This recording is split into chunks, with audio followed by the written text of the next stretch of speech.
ꯅꯨꯡꯁꯤꯕꯤꯗꯨꯅ Manipur entertainment ꯆꯦꯅꯦꯜꯕꯨ subscribe ꯑꯃꯁꯨꯡ like ꯇꯧꯕꯤꯔꯝꯃꯨ꯫ ꯃꯌꯥꯝꯕꯨ ꯑꯍꯥꯟꯕꯃꯛꯇꯗꯤ ꯀꯣꯛꯅꯣꯅ ꯈꯣꯏꯔꯝꯖꯔꯤ꯫ ꯃꯃꯥꯡꯗ ꯊꯥꯒꯠꯆꯈꯤꯕ ꯐꯨꯜ ꯍꯣꯔꯔ ꯁ꯭ꯇꯣꯔꯤ ꯑꯗꯨꯒꯤ ꯋꯥꯔꯤ ꯃꯈꯥ ꯆꯠꯊꯖꯔꯛꯄ ꯑꯣꯏꯅ ꯑꯔꯣꯏꯕ ꯁꯔꯨꯛꯁꯨ ꯑꯣꯏꯒꯗꯕ ꯋꯥꯔꯤ ꯑꯁꯤꯒꯤ ꯁꯔꯨꯛ ꯏꯔꯣꯏ-ꯂꯣꯏꯕ ꯇꯥꯡꯀꯛꯁꯤ ꯃꯌꯥꯝꯒꯤ ꯃꯐꯝꯗ ꯈꯨꯗꯣꯟ ꯇꯝꯖꯒꯦ꯫ ꯋꯥꯔꯤ ꯑꯁꯤꯕꯨ ꯂꯥꯟꯊꯣꯛꯆꯈꯤꯕ ꯃꯇꯝꯗ ꯁꯣꯏꯈꯤ ꯂꯥꯟꯈꯤꯕ ꯌꯥꯎꯔꯕꯁꯨ ꯃꯌꯥꯝꯗ ꯉꯥꯛꯄꯤꯅꯕ ꯍꯥꯏꯖꯔꯤ꯫ ꯐꯔꯦ ꯑꯗꯨꯗꯤ ꯃꯌꯥꯝ ꯋꯥꯔꯤꯁꯤ ꯍꯧꯅꯕ ꯇꯧꯖꯔꯒꯦ꯫ ꯇꯈꯦꯂꯩꯒꯤ ꯃꯥꯃ ꯇꯥꯇꯣꯟ ꯍꯧꯖꯤꯛꯇꯤ ꯇꯈꯦꯂꯩꯕꯨ ꯍꯦꯛ ꯎꯕꯗ ꯃꯁꯥꯗ ꯈꯣꯏꯔꯥꯡ ꯈꯣꯏꯁꯥꯎꯅꯕ ꯑꯃ ꯄꯣꯛꯑꯝꯃꯤ꯫ ꯐꯅ ꯃꯗꯨ ꯑꯣꯏꯖꯔꯕꯁꯨ ꯇꯥꯇꯣꯟ ꯍꯧꯖꯤꯛꯇꯤ ꯃꯈꯣꯏꯒ ꯌꯨꯝꯊꯪꯅꯔꯤꯕ ꯑꯍꯜ ꯑꯗꯨ ꯀꯤꯒꯅꯨ ꯍꯥꯏꯕꯁꯤ ꯌꯥꯔꯝꯗꯦ꯫ ꯃꯔꯝ ꯍꯥꯏꯕꯕꯨ ꯅꯨꯃꯤꯠꯇꯨꯗ ꯄ꯭ꯔꯦꯝꯅ ꯃꯈꯣꯏꯒꯤ ꯀꯥꯡꯕꯨꯗꯨ ꯇꯞꯇꯥꯅ ꯐꯨꯗꯔꯝꯕꯗꯒꯤ ꯇꯥꯇꯣꯟꯁꯨ ꯈꯔꯗꯤ ꯍꯜꯂꯕꯅꯤ꯫ ꯇꯈꯦꯂꯩꯁꯨ ꯅꯤꯡꯕ ꯑꯁꯨꯛꯀꯤ ꯃꯇꯤꯛ ꯀꯥꯏꯅ ꯂꯩꯔꯝꯃꯤ꯫ ꯃꯍꯥꯛꯅ ꯅꯨꯡꯁꯤꯖꯔꯨꯕ ꯅꯨꯄꯥ ꯑꯗꯨꯅꯁꯨ ꯃꯥꯕꯨ ꯀꯔꯤꯁꯨ ꯅꯨꯡꯁꯤꯕꯤꯔꯝꯗꯕ ꯑꯃꯗꯤ ꯃꯃꯥꯒ ꯍꯦꯛ ꯄꯣꯛꯃꯤꯟꯅꯕ ꯃꯥꯝꯃ ꯑꯗꯨꯅꯁꯨ ꯃꯥꯕꯨ ꯌꯣꯟꯊꯣꯛꯅꯕ ꯍꯣꯠꯅꯔꯛꯄ ꯃꯇꯧ ꯀꯌꯥꯁꯤꯗ ꯇꯈꯦꯂꯩ ꯅꯤꯡꯕ ꯀꯥꯏꯔꯕ ꯃꯤꯁꯛ ꯑꯃ ꯑꯣꯏꯔꯝꯃꯤ꯫ ꯅꯣꯡꯃꯗꯤ ꯇꯈꯦꯂꯩꯅ ꯊꯕꯛ ꯑꯃ ꯊꯣꯔꯛꯄꯗ ꯃꯥꯒ ꯅꯨꯡꯁꯤꯅꯔꯝꯕ ꯍꯦꯟꯊꯣꯏꯕ ꯃꯐꯝ ꯑꯃꯗ ꯃꯃꯥꯟꯅꯕ ꯈꯔꯒ ꯂꯦꯞꯇꯨꯅ ꯂꯩꯔꯝꯃꯤ꯫ ꯇꯈꯦꯂꯩꯁꯨ ꯍꯦꯟꯊꯣꯏꯕ ꯎꯕꯗꯨꯗ ꯃꯁꯥꯗ ꯍꯦꯟꯊꯣꯏꯕꯕꯨ ꯎꯔꯒ ꯈꯣꯏꯔꯥꯡ ꯈꯣꯏꯁꯥꯎꯅꯕ ꯑꯃ ꯄꯣꯛꯑꯝꯃꯤ꯫ ꯍꯟꯅꯐꯥꯎ ꯌꯦꯡꯉꯝꯗꯅ ꯇꯈꯦꯂꯩꯁꯨ ꯂꯝꯕꯦꯜ ꯑꯗꯨꯗ ꯃꯥꯒꯤ ꯆꯠꯐꯝ ꯊꯣꯛꯄ ꯑꯗꯨꯝ ꯆꯠꯂꯝꯃꯤ꯫ ꯃꯇꯝ ꯑꯗꯨꯗ ꯍꯦꯟꯊꯣꯏꯕꯅ ꯇꯈꯦꯂꯩꯕꯨ ꯀꯧꯗꯨꯅ ꯇꯥꯟꯅꯔꯛꯑꯝꯃꯤ꯫ ꯇꯈꯦꯂꯩ ꯑꯃꯨꯛꯇ ꯉꯥꯏꯈꯣꯁꯦ, ꯀꯔꯤꯒꯤꯅꯣ ꯅꯪꯅ ꯑꯩꯅ ꯀꯧꯕꯒꯁꯦ ꯇꯥꯁꯟꯅꯗꯅ ꯆꯠꯂꯤꯕꯁꯤ? ꯑꯃꯨꯛꯇ ꯉꯥꯏꯈꯣꯁꯦ, ꯋꯥꯔꯤ ꯑꯃꯇ ꯁꯥꯟꯅꯈꯤꯁꯤ ꯍꯥꯏꯔꯝꯃꯤ꯫ ꯇꯈꯦꯂꯩꯁꯨ ꯆꯠꯂꯝꯕꯗꯨ ꯆꯞ ꯂꯦꯞꯄꯤ ꯑꯗꯨꯒ ꯁꯨꯝꯅ ꯈꯨꯝꯃꯛꯏ, ꯅꯪ ꯀꯅꯥꯅꯣ ꯑꯩꯒꯤ ꯏꯇꯨꯡꯗ ꯏꯟꯅꯔꯤꯕꯁꯤꯕꯨ? ꯅꯪꯒ ꯑꯩꯒ ꯀꯔꯤ ꯃꯔꯤ ꯊꯣꯛꯅꯒꯦ? ꯅꯁꯛꯇꯨ ꯌꯦꯡꯅꯤꯡꯗꯦ, ꯑꯩꯒꯤ ꯏꯅꯥꯛꯇꯒꯤ ꯅꯪ ꯂꯥꯞꯅ ꯂꯩꯈ꯭ꯔꯣ ꯍꯥꯏꯔꯝꯃꯤ꯫ ꯍꯦꯟꯊꯣꯏꯕꯅ ꯑꯃꯨꯛ ꯇꯈꯦꯂꯩ ꯅꯪ ꯌꯥꯝꯅ ꯁꯥꯎꯔꯕ ꯃꯥꯜꯂꯤ, ꯑꯩ ꯅꯪꯉꯣꯟꯗ ꯋꯥꯐꯝ ꯑꯃꯇ ꯁꯦꯡꯗꯣꯛꯀꯦ ꯇꯧꯕꯅꯤ꯫ ꯌꯦꯡꯉꯨ, ꯅꯨꯃꯤꯠꯇꯨꯗ ꯊꯣꯛꯈ꯭ꯔꯤꯕ ꯊꯧꯗꯣꯛꯇꯨ ꯑꯩ ꯏꯁꯥꯅ ꯈꯪꯖꯩ꯫ ꯑꯩ ꯌꯥꯝꯅ ꯁꯣꯏꯈ꯭ꯔꯦ ꯂꯥꯟꯈ꯭ꯔꯦ ꯍꯥꯏꯕꯁꯤ, ꯑꯗꯨꯕꯨ ꯑꯩ ꯅꯪꯕꯨꯗꯤ ꯊꯃꯣꯏ ꯁꯦꯡꯅ ꯅꯨꯡꯁꯤ꯫ ꯑꯩ ꯑꯁꯦꯡꯕꯗꯣ ꯍꯥꯏꯔꯒꯦ, ꯅꯪ ꯑꯃꯨꯛꯇ ꯇꯥꯕꯤꯌꯨ꯫ ꯌꯦꯡꯉꯨ, ꯅꯨꯃꯤꯠꯇꯨ ꯅꯈꯣꯏ ꯃꯥꯃ ꯇꯥꯇꯣꯟ ꯑꯩꯕꯨ ꯌꯨ ꯉꯥꯎꯍꯟꯈꯤꯕꯅꯤ꯫ ꯃꯥꯅ ꯑꯩꯕꯨ ꯌꯨ ꯇꯞꯇꯥꯅ ꯄꯤꯊꯛꯇꯨꯅ ꯅꯈꯣꯏꯒꯤꯗ ꯑꯩꯕꯨ ꯄꯨꯔꯛꯈꯤꯕꯅꯤ꯫ ꯑꯩꯁꯨ ꯅꯨꯃꯤꯠꯇꯨꯗ ꯌꯨ ꯉꯥꯎꯃꯟꯈꯤꯗꯨꯅ ꯅꯨꯃꯤꯠꯇꯨꯗ ꯑꯩ ꯏꯁꯥꯅ ꯀꯔꯤ ꯇꯧꯖꯈꯤꯒꯦ ꯍꯥꯏꯕꯁꯤ ꯑꯩ ꯏꯁꯥꯕꯨ ꯅꯤꯡꯁꯤꯡꯕ ꯑꯃꯠꯇ ꯊꯣꯛꯇ꯭ꯔꯦ꯫ ꯌꯨꯝ ꯑꯗꯨꯗ ꯈꯟꯅ ꯆꯩꯅꯈꯤꯕꯁꯨ ꯊꯣꯛꯈ꯭ꯔꯕ ꯃꯥꯜꯂꯤ꯫ ꯃꯁꯤ ꯄꯨꯝꯕ ꯄ꯭ꯔꯦꯝ ꯍꯥꯏꯔꯤꯕ ꯅꯨꯄꯥꯗꯨꯅ ꯃꯊꯧ ꯅꯠꯇꯅ ꯃꯊꯧ ꯁꯥꯔꯒ ꯅꯈꯣꯏꯒꯤꯗ ꯆꯪꯁꯜꯂꯛꯄꯗꯒꯤ ꯊꯣꯛꯈꯤꯕꯅꯤ꯫ ꯅꯪ ꯑꯩꯕꯨ ꯁꯥꯎꯔꯅꯨ, ꯏꯕꯥꯅꯤ ꯃꯍꯧꯁꯥꯒꯨꯝ ꯍꯥꯟꯅꯒꯤ ꯃꯇꯧꯒꯨꯝ ꯑꯃꯨꯛ ꯅꯨꯡꯁꯤ ꯆꯥꯟꯅꯅ ꯂꯩꯔꯁꯤ꯫ ꯑꯩ ꯃꯇꯨꯡꯗ ꯃꯗꯨꯒꯨꯝꯕ ꯊꯕꯛ ꯑꯃꯨꯛ ꯍꯟꯅ ꯇꯧꯖꯔꯔꯣꯏ, ꯑꯩ ꯂꯥꯟꯖꯔꯦ꯫ ꯁꯦ ꯑꯩꯕꯨ ꯑꯃꯨꯛꯇ ꯅꯪꯅ ꯉꯥꯛꯄꯤꯌꯨ ꯍꯥꯏꯗꯅ ꯍꯦꯟꯊꯣꯏꯕꯅ ꯇꯈꯦꯂꯩꯕꯨ ꯊꯦꯝꯖꯤꯟꯕꯤꯔꯝꯃꯤ꯫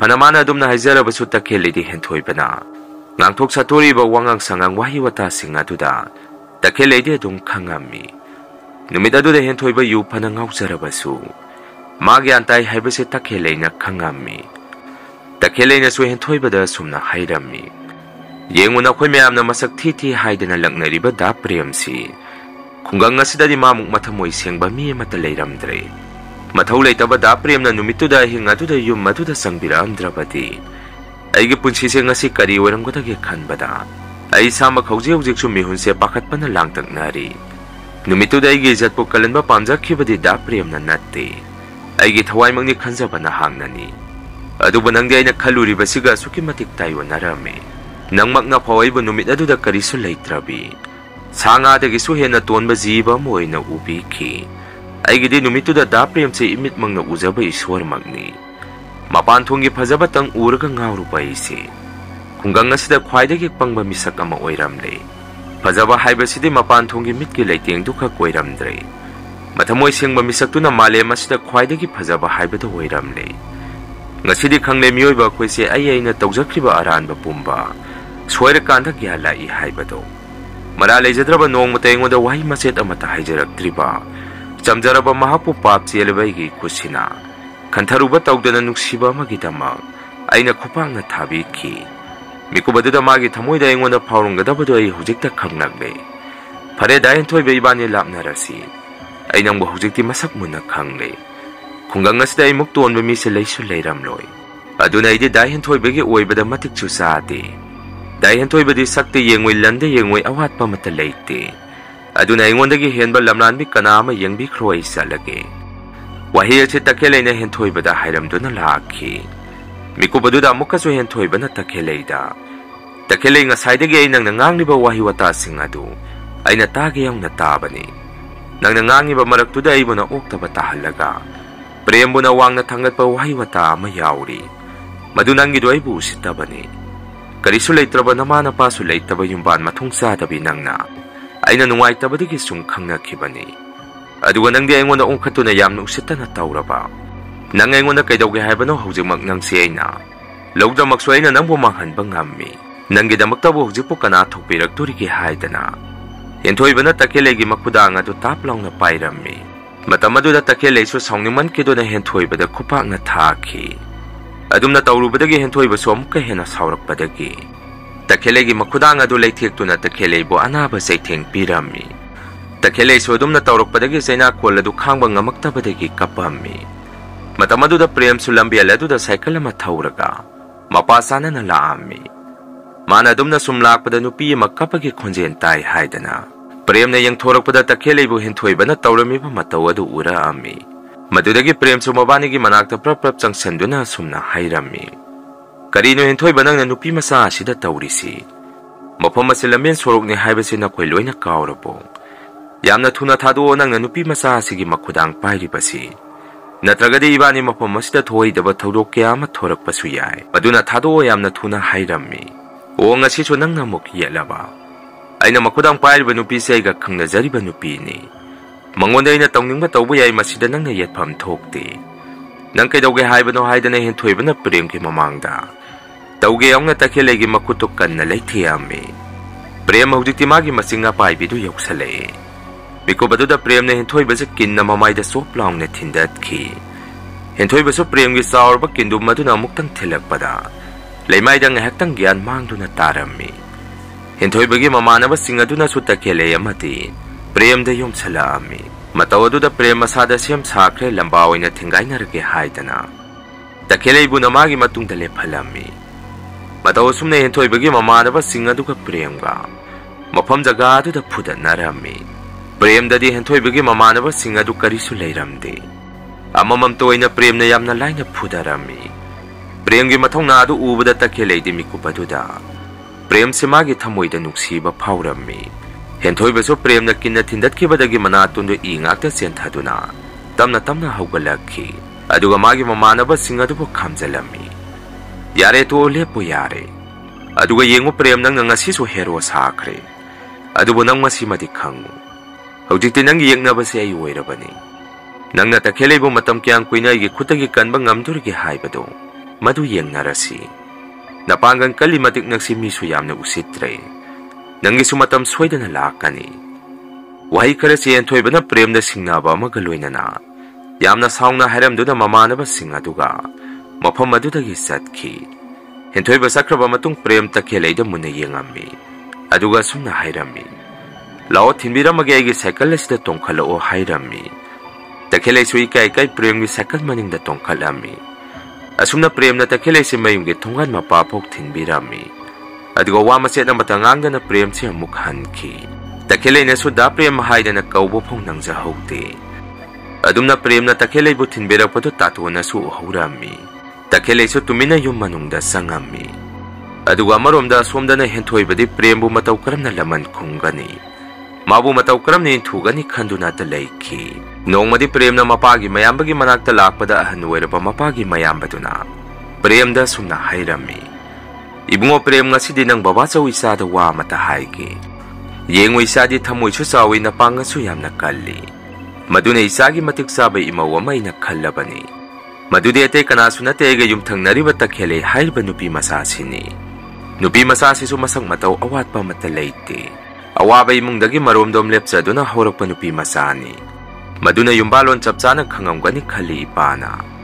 Adoy bunga ng takelega kang naro aduga luhong to sita na hayrami. Ahala dugi wapo maduda prem na musum na kumain. Babasa way maduya pang amoy. Nasadi hauze ki way na luhong kungdong manuksi nungon gi wapam si. Ay ngon na kaya layti. Ipay masu mapanggan yam na kalima duna ay. Luhong bagi mataw tadri. Karigumay na luhong gadore hayragasu. Nupi sidi ay lawbang amoy. Ay gasana sa bami ay adum kanjagi. Nasadi kahe na pazabada ngawti. Wapama sa haram duna prem susat ki. Masigi matung matamana mana sumtata na hentoy bana. Takelegi mama tatun ga yu thangmina duna. Takhelay da matam anambana ayat apan piba haurakhi. Mataw kaya si Prem su khangami. Maramdi yumthangnariba haladuna Prem da wari loina tambadagi khangami. Aduga nongmasu Prem na haladugi manakta lakpada Takhelay si. Prem gi babasaw gi yum matuda layrammi. Maramdi Prem gi babasaw si matam matuda ahalay na away na. Matam khara naraka layrammi. Madugi sebaway na Takhelay si saka thongbiraga layrammi. Prem su Takhelay na adum na layrambaduda yum matudagi. Maswa hinaraktabadagi amuk thokige tawrammi. Matam aduda Prem gi babasaw na Prem lakpadu ubadagi. Magi manakta kauksalammi. Aduga Prem da sumna hayrammi. Yengutu nupi theudaba isai su leudaba kusi pap chiyelabani. Naraba matamda seba sibi tawbinaba mi amata layte. Adubu aigi isa nupi Takhelay na ngasi itha thajadana. Ipagi seba tawbiribasi ubada ipadi pupen hekpen kre. Prem lohong thoknaba tawrasi khungang asida isagi apama nupi ama khallu. Napagayga salaga hekta hainaruke. Nang madugidamata karimata wagano hayrammi. Takhelay su Prem gi babasaw gi wapam aduda Prem da nokphet tawraga. Nungsina yengzarami. Prem na mo sumna kume. Babasaw ay salagya karayda gilhong bano. Madugi matam yam na wali kumi. Ahladuna mukpare maduway rabadi sa nupi Takhelay gi wayna. Nupa amathida ba yararoy. Yumasda mana sumlay bado ipaso wakal lumde. Hayu isagi di karamba nupa way na pami. Masak pazaba nupa pamra na tragay gi isa nupa daw na. Masama upaba nupa pamra pamba makalo haydana. Ahanduna Takhelay da phagi tawrammi. Numito Prem amadi Takhelay ahaladugi wapam nuda ikay nungsiyan narami. Adumna layringay sarak aduda yamlaba miyama mayum aduda thomjalakhi. Aduga numito Prem wa Takhelay gasi kainakalani haynaraki. Masipuma tato na sinba thawram ngakta wayrammi. Ahalasina nupa asiga nupi isiga yum masida kauksalaga. Matungsada wa thabak sathale haydana mayamda insalammi. Mataw kaya aduda Prem gi babasaw di harawbada loyki. Adumnaga kainakalani kaina hayrakpaduda. Maduna ahaladudi wa matangangde mathamoyda nokphet tawraga layrammi. Prem di mataw kaya aduda masada suki matik pakhatsarammi. Mayamduda su numituda woykibado siyengna dum pauk tamzarammi. Adubo miyamduna Prem gi wapam singdo thajadabadagi. Numituda Takhelay ga Prem ga mayam mamangda khongkoyna duna kaina katkhi. Aduga masina su loyramdri. Takhelay gi mama tatu na su tiliba miyam aduda sumna hayrammi. Lekay kulasda nupa asiga nupi asiga lehengumsi. Ay gidi siya na hepoksaramang angang ni Takhelay si. Hawjikti ay gidi isa gumani masi. Panamasi uyduna sumakoy gi matawg si twisalakpadagi. Lekay miyam da ina wapam masi tamduna numisigi thawdok si oikribaduni. Kanade lekay kulasda lehenbada. Angang sing na matawg tamnarak na ba ni maduna. Lekay kulasda gi tantokra si hayrammi. Wapam adu tabada Prem gi babasaw di puklaw na hawgalakhi. Aduga sumna hayrammi. Madumakti tawbiganu. Miyam na ngangani si kainakat pa haribadu madu adum pangthokpiyu. Aduba kulasda gi tantokpa haribadu mati tawbiganu hayjarammi. Panadum na haladuna hayjarabasu miyam duna yadabadagi. Numituda Prem amadi Takhelay khudaktuda kainakatuna. Kulladudagi tantokpirammi. Asumna Prem amadi Takhelay khungangadudagi su tantokpirabanina. Mabani su upay laytabadagi kulladugi iloy-loyba singya umang amagi nakanda. Yumasa masarga layrammi. Prem gi apokpa mama mapaduna su khungi miyoy kanakangandana. Mapam jaga aduda lona tumna masa mamogi sana thaknaba. Isang napi siyang chang na singba dong pubira ami. Amarumdadi Prem gi apokpi mama mapadi yam na haraw sarami. Masang mataw pajakrabi Takhelay bu mamong nupi way na pangjabasida. Adubo Prem di hawjik su Takhelay da sawningba piendaba madi adum po ami. Asumda na amuk tatuan da hentoyba na yam na sayngang pa tawbirami. Hentoyba na tatuan da sumna hayrami. Karino nang natawrisibo. Kaidawbagino nang Takhelay bu. Prem da kainakat kribadi. Aigi po oiba pangdringay da migi oikre hawjikti. Masipu manupi tiba khangdaba ariba nang natuan ba ngaktani. Hayo hawjik mabani karay da layramgani. Ay hawjik su Prem gi matakta laman kumbuhoy na. Takhelay bu nong matuwayra su aigi oiba pamli. Mabani hawjik karay da layramkini hayda na tatuan da hangammi. Tatuan na amo sumna makatari. Hentoy ba ay khangde mabani hawjik karay da layramgati hayba. Numituda ay na mabani bu kainakakribado nang napienjana ba hayda na. Mabani bu miya mamangda khunggoy na kibani. Ay kanginang na su Takhelay bu kariso nungside hayba. Madumang na buhay na tabag tugi tawram pumbaloy na sin kibani. Masida nangna pendribase karino hangami. Maduday hentoibana amu. He apangba takhele se aina nungsidraga sumasi. Nong mataygi oiba phangdribani. Madugi tanza ama ngairaga lakpani adubu hujikti phangaroi. Nangna pangbadagi kanade nakhoi mayamna hujik mabani ge lepham thidu. Hujik suai takhele bo nong buto oira suai gi oikhigani hairami. Prem amadi takhele mabani su tha phajale umang chingkhong adu da leirakpa. Hujikti mabani se sum leiminarabani na matay manaw amagum. Nungsinaba hura ami. Prem na su takhele che tamna tamna nungsiba hura ki. Mataw kiyastagi prem na takhele da sumna hairami. Takhele matam khara mafam asta lelaga ibani thangnariba khullasida satkrasi. Thangnaba khullasida igi thaba ama phangle. Mafam duda oina yung kai sarga leirunaba tawrasi hairami. Takhele chu prem gi wafam adu tabada yamna harauzarami. Hujikti mabani se yamna nungsinaba matay manaw haibada oire. Asumna na hentoibana su mabani ge lepham khangkhirami. Matam kharagi matungna nongma numit ahing amada. Takhele se mamang yamna nungairamde. Magi mamangda leikidraba mamaga mapaga laktuna. Makoina leiriba mafam adu athubada thadoktuna salhauro. Maduna trabade khudongthiba tarani hairami. Numitugi nonghe nganbaga su takhele gi mama taton itha thajadana. Prem amadi takhele unaba laami. Numitu prem di thangnaba khunda thabak chathokkhirami. Takhele su adumna magi mama taton unaba lakpaduda. Masada yamna pakhatsarami. Tatona su takhele da wafam ama hairami. Yengoibe manang mama na laiba sinang pakhat kanu. Ay nangwana karisu tawroi. Nang nakhangnarama hentoiba hujikti yamna phataba mi ama oire. Mana su nabani ge lepham khangkhrabani. Aduna thubada nabani mafam ase thadoktuna salhauro. Wafam ase aina nakhoida tamba lakpani. Prem da su wafam ase nangna khara haudo oi su chalage. Ai su chalage aduga isada aina mamangda. Daukhiba singtu isana aibu amukta ngakpiu. Wahi khara se haramduna taton yamna thuna muk satki. Prem he kalakpaga takhele ne su wafam ase prem da tamubada. Prem na sumna khume. Nangi mama taton hariba nupado ai di mase sukta thajate. Phataba si masu yaurungaduri bani. Makhoina ingonda kari tawba ngamdurige. Mafam sibudi thadoga budi salani. Adubu hathu athudi makhoi kara kibage kaidong nungdadi seloi. Nongnini akhoi mafam asta leithagi se hairami. Prem ge wafam aduda takhele ne di makhoi ga manabi ganu. Mafam ase thadoktuna thuna chalhaurasi haijarami. Adubu prem na di yaba kauba leiramdi. Adumna ek haibaga numittu de hentoibana prem amade takhele. Mabani bo khudongthiba tanaba plan yatpa hauki. Numittu ge hing nongyai adu de hentoibana prem wa takhele gana leiba yumadu. Mamanaba sing tawraga ikoi na koisalaga thanami. Aduga yumadu mai thadoknaba honarami. Hentoibana adumna tawribagi maramdi makhoiga prem ga lamba paba ngamaroi khangmadagi tawrakpani. Prem ga takhele ga su nungaina tumli. Madugi tanza lagduna yumadu hentoibana ikoi na mai sukhatpa haurami. Ngayaki matungdadi yumadu mai na gorong sakhalakhi. Prem chu tumba hogolakpada adumna tawrambadagi masado pakhatkibadagi. Takhele ba tumba hogdokpirami. Takhele su oiriba matawodu da pakhatkiduna kapami. Makhoi bu kanbina masu kana lauze. Adubu upai leramde maiduna maikei maridagi sakhalakpadagi. Prem amadi takhele mabani su yumanung adudagi senthokpam khangdana. Maiduna sakpa horokpadagi mabani gi masa pumba. Maiduna gorong saktuna yamna wana sainakon khangtuna. Lauduna yumanung adudagi senthoraki. Aduga yumdugi mapana mabani si maiduna sakpadagi tharo onduna. Yamna wana khangami. Matawodo hentoibana yengduna leirami. Aduga machindagi su asumna hairami. Yengo hujukti nabani puna mathakta kaminaba taredo.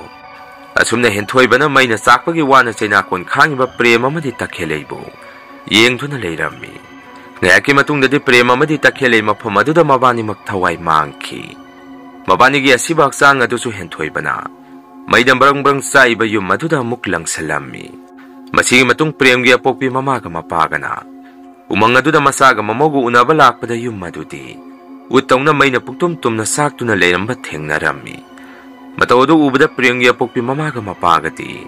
Okhong na kaptuna masaga mamoga kausarami. Khulladuda su thawdoktugi matangda wari tamubada kanana su thawsabiramde. Matawsuna prem gi apokpi mama mapadusu. Masa mamo kainabagi maisangna angawbi haibada onki. Matam kharagi matungdadi khulladuda saudaba nupa amaga nupi amagiga khonjenda. Aing khuding kariguma chaina ama wana khangbagi mawongda.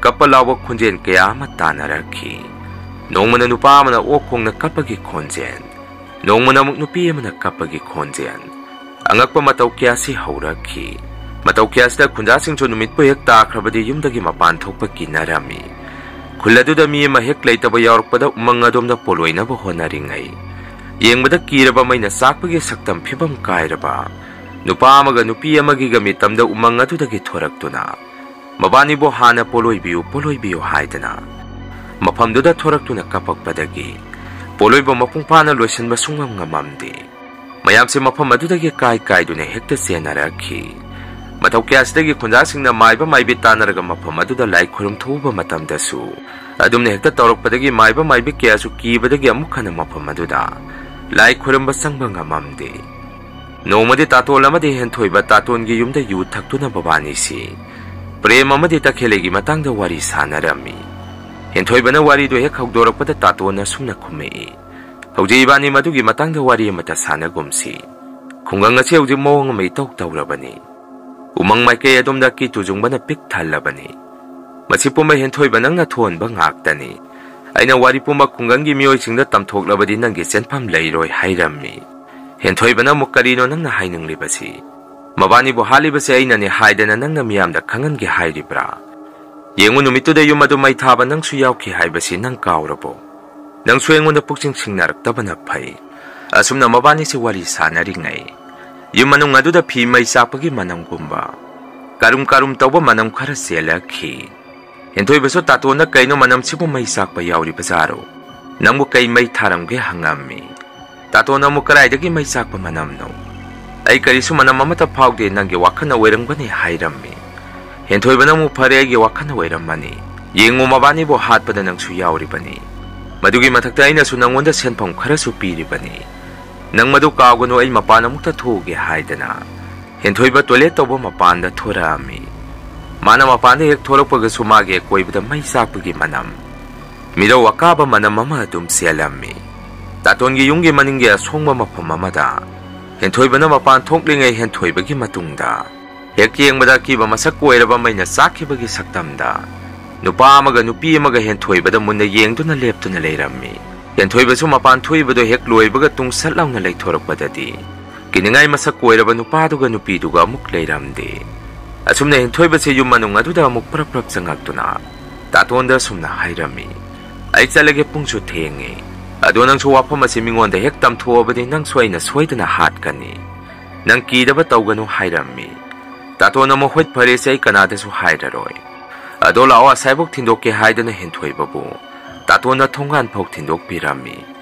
matamadu pirengi baba sawaduna sumabani na sanariba waridu lumduna tarami tatona henthoibabu thongan phok thindoraga mayumda sangaktuna yumgi mamang thongadu gamlaungna chetna lonsalami matamadu maiso amuk mutkhi madudagi tatona magi pirkhaw adudagi maikhet ama lokthokduna maikhet maru ama satlangna het khetpaga akiba safam manikak amamba maraktuda magi mamang maktada leppaga leirammi madu urubada taton uraw tharawduna yum manung aduda mabu kanbiyu haidana kana lawserami yumthangnariba priyangi baba sawaduna su tatona lawribadu tarami matamaduda halladu su adum khangami taton si thawayani duna yamna wana yum manung aduda lakna duna hatkre haibasi taton su thawayani duna yum manung aduda lakna duna hatkhi asomna namu henthoibasu makhongna tamna mayumda halami adubu magi matungda miyo yamana sum inarakpaguma sanelama masada phaurakhi mana tung hek onthokna yenguragana kanasu mok hekta leiramde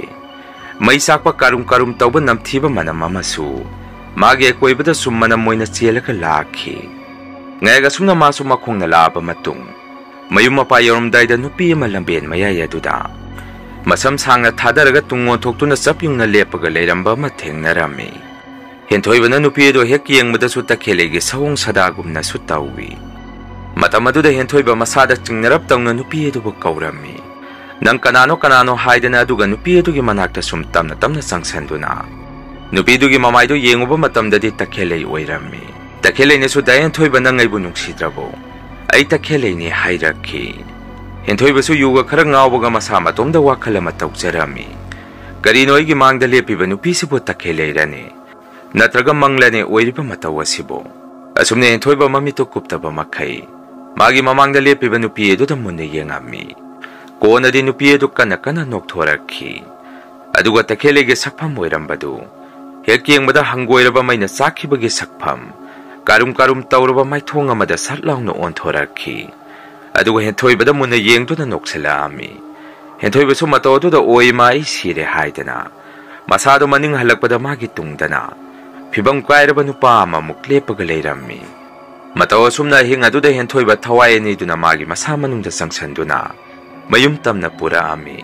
Aduga mayumdagi may lagthoroktuna umang adomda muklaki. Umang aduda masapuma may nasukhasaduna. Henthoibasu yamna wana may natumna saktuna kudakta thawai mangki. Thawai duna mabasu umang adomda pusalaktuna halami. Masigi matung kungang adu nongma tamnaba sumasum hekalami. Asumna wari pumbase numituda haladuna poloiba yaururaga mayumda halakpada ningsingami. Haibadi mamangda halabana poloiba yaururaga. Sumangna phak tharga hidapu chingduna phamlingai. Mana ningsingakiba haukiba thagdo amagi wari duni. Mayamda wari oina tahanjaribasi. Aduga haladu suatei kanasu natte. Hidapu thaiba haladu premgi baba sauduni. Wari pumbase numituda mana ningsingakbani. Mayam wari sigi oina matanga saita loijari. Haibadi season haigadra episode haigadra wari sigi oina. Makha amata leijadre. Kona ibana episode oina puthorokpasu yana leidi. Matamadu pho mayam puna ngaimina kisi.